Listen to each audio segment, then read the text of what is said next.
Hello, my wonderful friends. 'Tis I, your favorite space uncle. And it's time to read another story. Part 6 of a story, actually. Which I don't know, but might be the end? I'm not sure. But either way, this is, once again, from Reddit user Awkward Bohem. This is Living with Two Neckbeards and a Legbeard. Part 6. The Escape. How dramatic.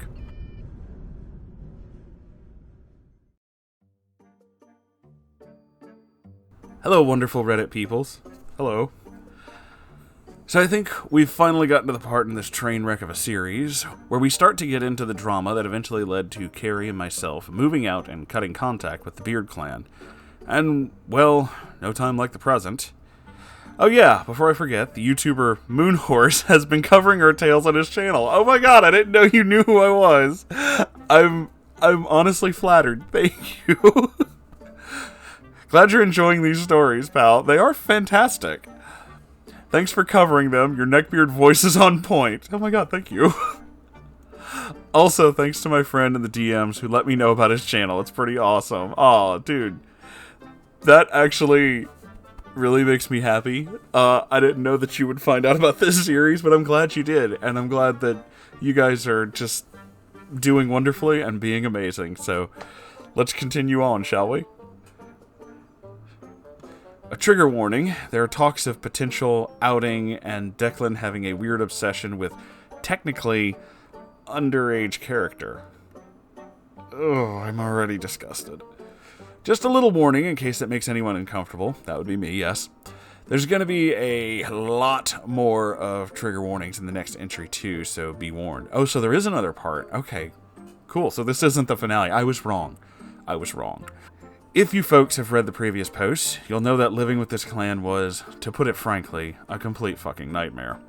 Towards the end, we were living in an absolute pigsty of a flat with one temperamental man-child and two mostly toothless creeps that could not take a hint.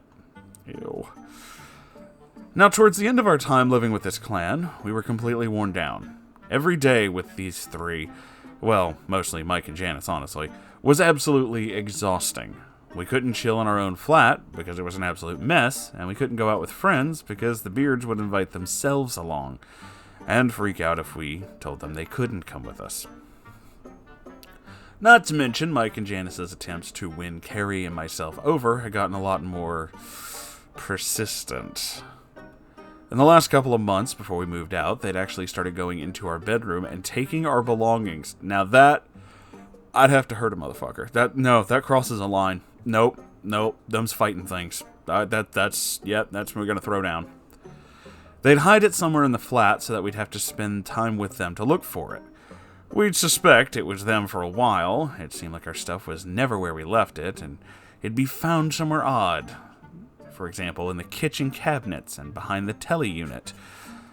Carrie confirmed this when she got home early from work and found Mike in our bedroom swiping the mascara from her makeup kit, something that got lost fairly often.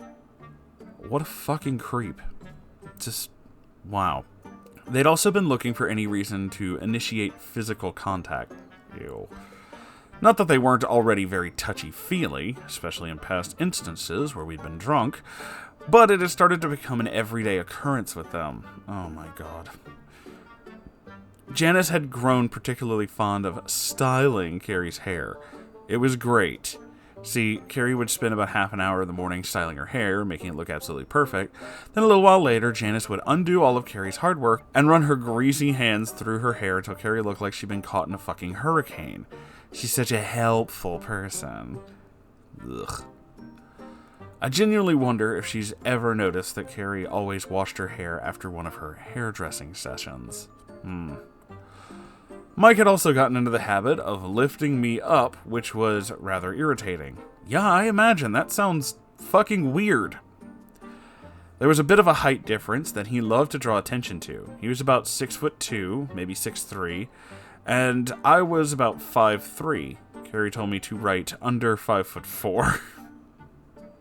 You're plenty tall enough. Not really much to add to that, other than it was really annoying, and he'd often do it when I was carrying something, so I couldn't flail around to get him to drop me. Wow, what an asshole.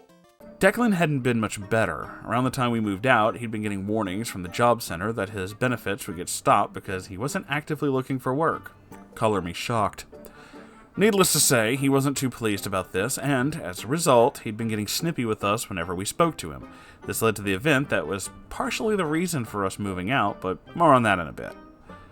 This was around the time where Carrie and I had started doing some extra shifts at work to save some money for moving out.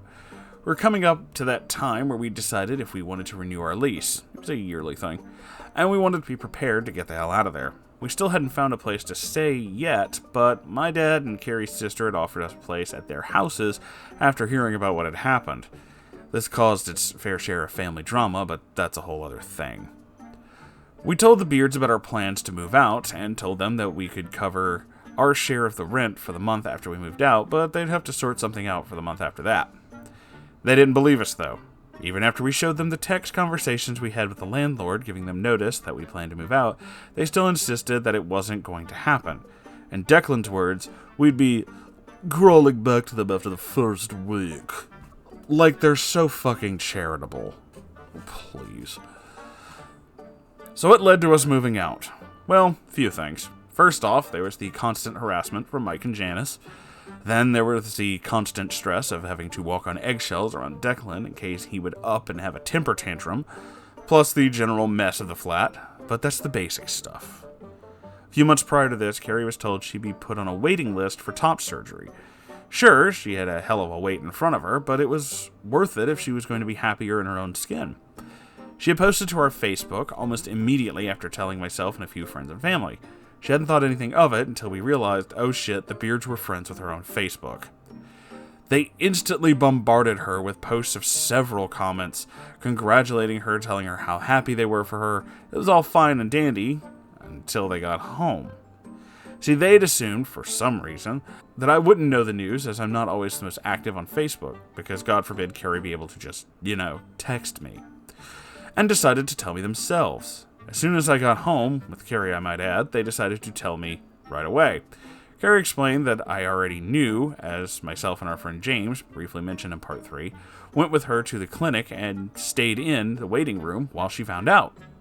Their faces dropped. They'd begun to question her, asking why they hadn't been invited to come along. Oh my fucking god, are you serious? Why did she tell me before them?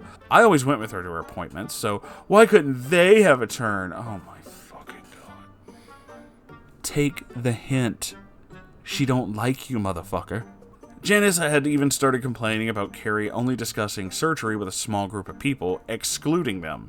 She'd come out with things like, but, oh please, guys, never gonna see them. Why don't you talk about it with someone who knows what you're going through? Oh my fucking god. It's almost like you can talk about things with your friends, and they don't have to necessarily observe everything you're going through. I know friends of mine who have gone through, surgeries, but I don't have to be in the fucking waiting room or watching through some kind of, observation window. What the actual fuck is she talking about? Oh, he's gay. You wouldn't even see him. What the fuck makes you think you are?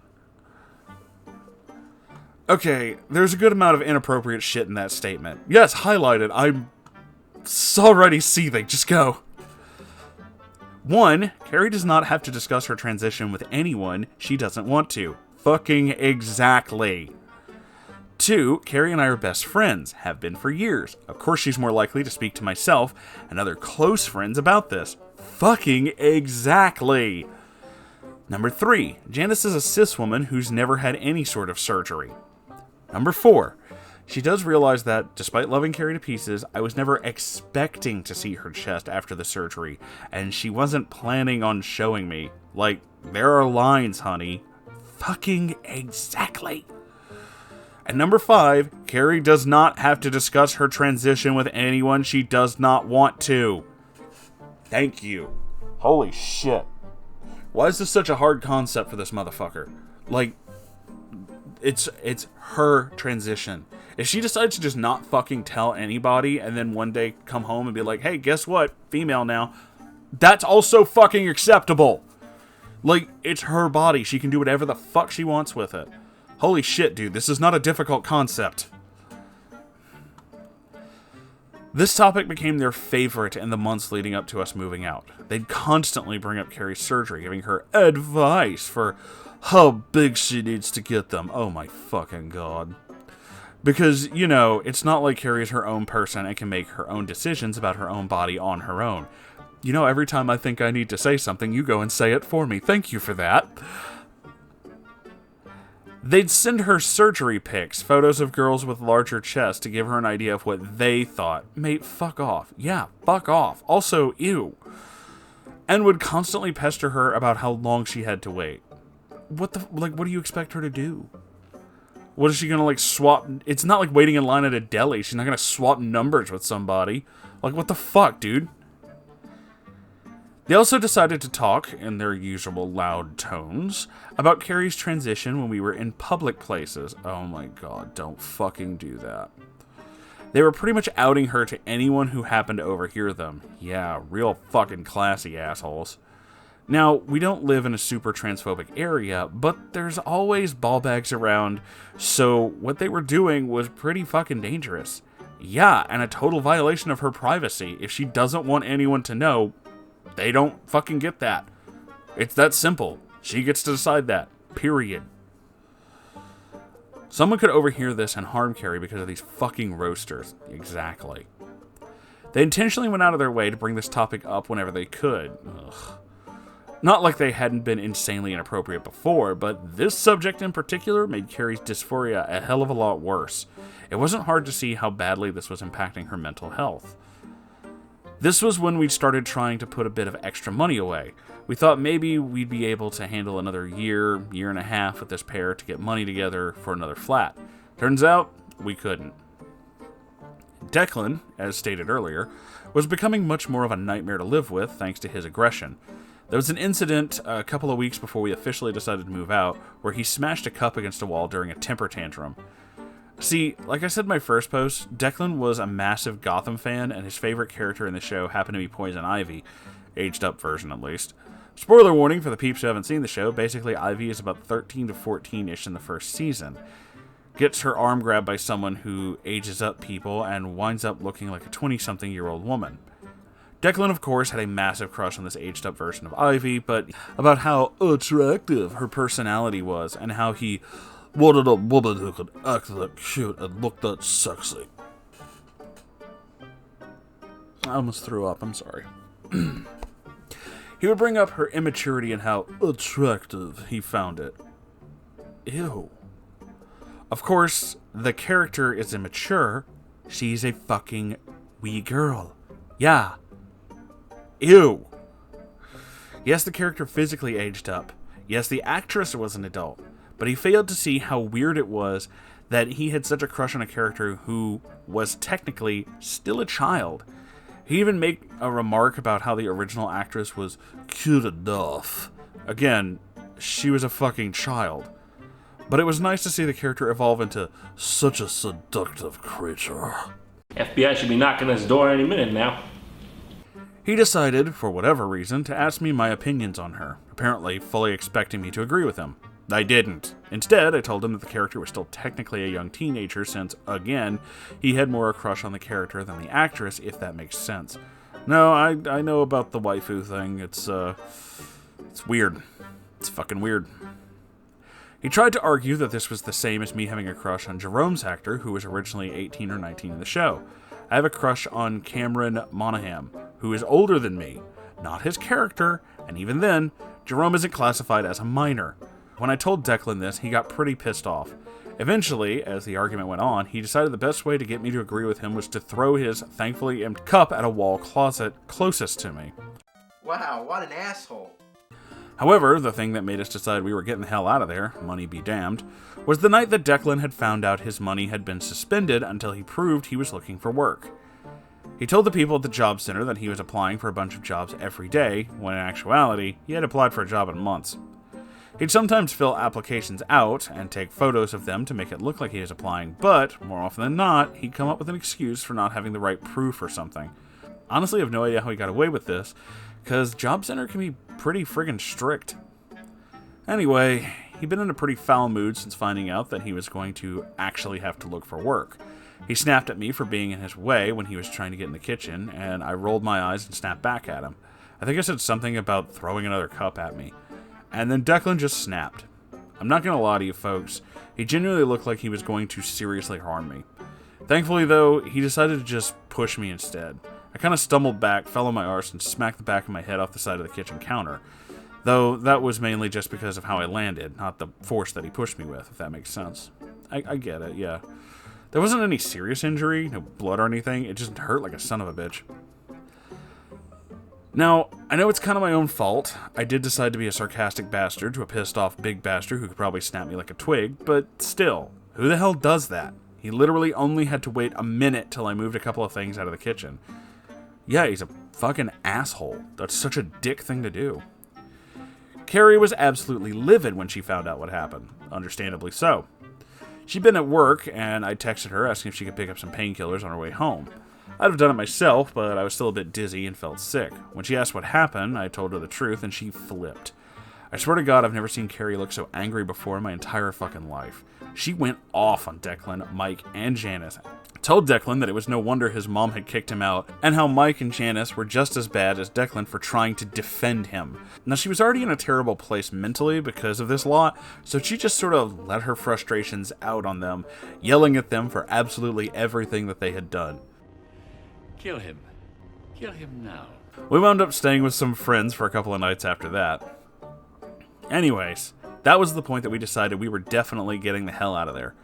Once we'd arranged to stay with our respective family members, we told the Beard clan that we'd be moving out. As I said before, they didn't believe us. We did wind up having to live there for another couple of weeks while we sorted some stuff out. We waited until the Beards were out, got some friends and family to help us move our stuff out of the flat. It was a part furnished flat, so we didn't have a lot of furniture to take with us, just a bed and some smaller pieces of furniture. We decided to leave the sofa bed as a gift for the clan. Besides, no amount of cleaning would ever properly disinfect that thing. Needless to say, when the Beards came home, realized we'd actually been telling them the truth, they were pretty pissed off. There was a hell of a lot of drama after this incident, and the Beards had opted to make our lives a living hell for a good while afterwards. I originally planned to add the screenshots, there are a shit ton of them by the way, to this post, but they all take place after we moved out, so those will be in the next post, as this has already gotten pretty damn long, even by my standards. So, they'll be added to the next post, focusing on the drama after we move out. Sorry folks.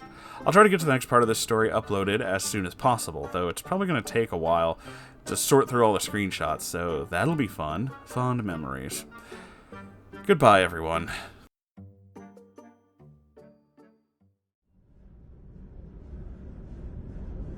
Oh boy. Well, again, I realize that this is all past tense and you have both been moved out of that horrible, horrible den of disgusting depravity for quite a while, but I'm really happy that you did get out of there. Also, I'm honestly kind of flattered that you know who I am. It's always wild reading a story and then having one part of it show up and the person who's writing it is just like, oh, hey, you. It's like, oh my god, you know who I am. It's like meeting a celebrity. It's really flattering for me. But, that being said, these three fucking assholes, like, I got really fucking pissed off at the whole way they treated Carrie's transition, and I try not to focus on this too much, mainly because it is her transition, and then, you know, even me, someone who supports that, really shouldn't be talking about this all that much, because it's not mine to talk about. But still, what a fucking douchebag thing to do, to just harass her about it, to, like, tell strangers about it, to get all up in her fucking business. Like, the fuck is wrong with you, dude? The actual fuck. This person is obviously not comfortable with you doing that, and you're still, like, all up in their fucking business. Seriously, is it just that they have no idea how basic decency works? Because I'm starting to feel that. And at this stage, considering how old they are when this story takes place, the amount of time that these two lived with the Beard clan, and the exposure that the Beard clan had to everything, I have to honestly think that their willingness to just ignore, and it has to be ignore, basic social cues and things like that, is this whole way that they treat everything, I have to think that it's intentional. I just have to. Like, there's no way that this is an accident. There's no way that they're just not informed on how to do these things, because they have been informed. Like, Several times they've been told, don't do that. Stop doing this. This is uncomfortable. I don't like this. And they just do it anyway. Like, what kind of fucking narcissistic garbage does this shit? This is fucking disgusting. Fuck those assholes, and I'm glad that you're out of there. And honestly, I can't wait for the next part. Maybe Sango and I will do the voices during the screenshots or something, but either way, seriously, I'm glad you're out of there, and I'm glad that you guys are doing a lot better and that things are honestly getting better for you. Getting anywhere away from those fucking freaks must be 1,000 times better. So, with all that being said, thank you all for watching. I love you all so very much. Make sure you do the YouTube thing, the like, comment, subscribe, and the bell. Hit the bell. Destroy it. And then it'll tell you when I'm doing things. Unless it gives you those weird pop-ups like on your desktop, which I've seen happen on like Windows sometimes, in which case, tell YouTube to fuck off. You don't get to invade my private space like that. Fuck you, no. Anywho, the other part of that, I have a Ko-Fi and a merch store. We need to add a new Ko-Fi goal to that. There have been some setbacks with the goal fulfillment, but we're trying to get it done. It's a whole process. I talked about it on stream. It's ugly, but it'll get done hopefully soon. If you would please check those out, you know, if you can't, that's okay too. I have a subreddit, r/Moonhorse Stories, which is where many of my stories come from, and you can leave stories there. You can also leave just any kind of story. It doesn't necessarily have to be a Neckbeard story. It can be any weird thing that you think I might be interested in reading and sharing with the rest of the class. I have a Discord server. It's free. You can come hang out with me and all my weird friends. And kind of sort of mentioned it, but there is a Saturday stream every Saturday, and it's like this in all the ways that it isn't. So, you know, there's that too. I love you all so very, very much, and I'll see you in the next video. Goodbye, everybody.